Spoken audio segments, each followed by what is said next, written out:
जय हिंद। जैसा कि आप सभी जानते हैं कि अभी गर्मी का मौसम चल रहा है और बरसात का मौसम आने वाला है। ऐसे में सर्पदंश की घटनाएं आम हो जाती हैं। आज मैं धर्मेंद्र कुमार पांडे आप सभी को अपने वीडियो के माध्यम से बताना चाहूँगा कि सर्पदंश में बचाव कैसे करें और यदि किसी को सांप काट ले तो उस पीड़ित व्यक्ति को प्राथमिक उपचार किस प्रकार से दें। भारत में मुख्यतः 5 प्रकार के जहरीले सर्प पाए जाते हैं, जिनमें cobra, king cobra, Russell viper, scaled viper और करेत मुख्य रूप से हैं। अभी सवाल उठता है कि पॉइजन स्नेक को कैसे पहचानें। तो पॉइजन स्नेक का सिर तिकोना होता है, नॉन पॉइजन का गोल होता है। पॉइजन स्नेक का गर्दन पतला होता है, नॉन पॉइजन स्नेक का गर्दन सिर के हिसाब से होता है। पॉइजन स्नेक की आँख की पुतली अंडे जैसी होती है और नॉन पॉइजन स्नेक की पुतलियाँ गोल आकार की होती हैं। पॉइजन स्नेक में 2 फैंग्स अर्थात जहरीले दांत पाए जाते हैं, जबकि नॉन पॉइजन स्नेक में फैंग्स नहीं पाए जाते हैं। हम सबके मन में एक सवाल आता है कि सांप काटने के बाद में व्यक्ति कितना देर जीवित रहता है। तो मैं बताना चाहूँगा, कोबरा काटने के बाद में आदमी 7 से 8 घंटे तक जीवित रहता है। किंग कोबरा काटने के बाद में लगभग 6 घंटे, बैंडेड करेत काटने के बाद में लगभग 4 घंटे, रसल वाइपर काटने के बाद में 3 से 5 घंटे और सबसे जहरीले जो सांप होते कॉमन करेत, उसके काटने के बाद में 1 से 2 घंटे में ही आदमी की मृत्यु हो जाती है। ये एवरेज सर्वाइवल टाइम है, ये गोल्डन टाइम है। इस गोल्डन टाइम के अंदर ही पेशेंट को ट्रीटमेंट देना नितांत आवश्यक है, जिससे उसकी कीमती जान बचाई जा सके।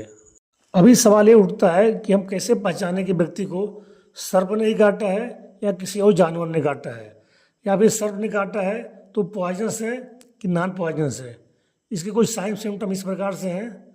सबसे पहले nausea and vomiting, weakness and paralysis, patient को कन्वल्जन होता है और शॉक में चला जाता है। बाइट मार्क की जगह पर चुभने के निशान होते हैं और बाइट मार्क की जगह पर बर्निंग सेंसेशन और पेन होता है, और जहाँ पर सर्प बाइट हुआ है वहाँ पर 2 खून की छोटी छोटी बूंदें मिलती हैं और पेशेंट की स्किन स्वेलिंग और नीला पड़ जाता है। अभी सवाल ये उठता है कि अगर किसी व्यक्ति को पॉइजन स्नेक काट लेता है तो उसका प्राथमिक उपचार किस प्रकार से करें। तो मैं आपको बताना चाहूँगा, सबसे पहले पीड़ित व्यक्ति को सुरक्षित स्थान पर ले जाएं, जिससे स्नेक बाइट की घटना दोबारा ना हो। सांप काटे व्यक्ति को सांत्वना दें, उसका मनोबल बढ़ाएं।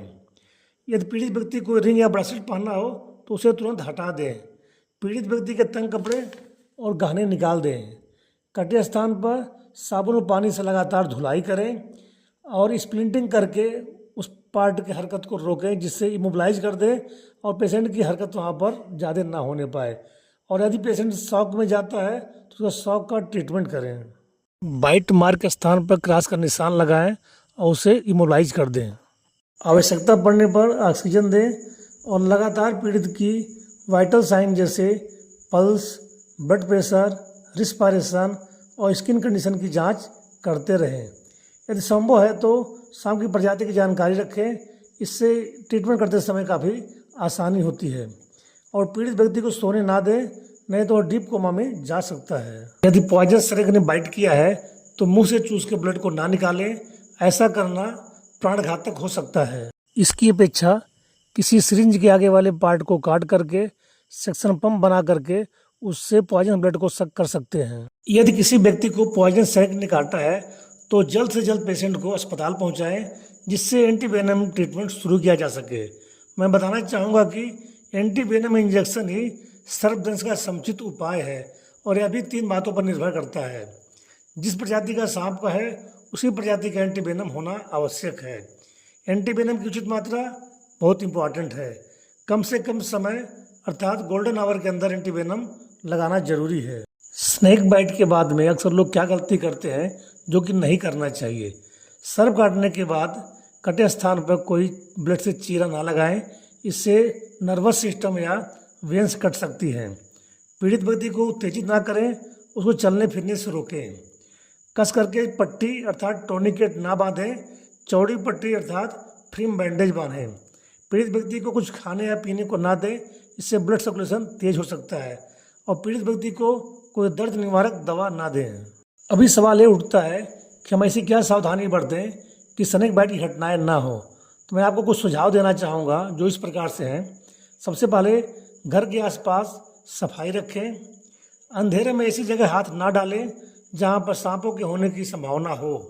सोते समय मच्छरदानी का प्रयोग करें और जहाँ तक संभव हो ज़मीन पर ना सोएं।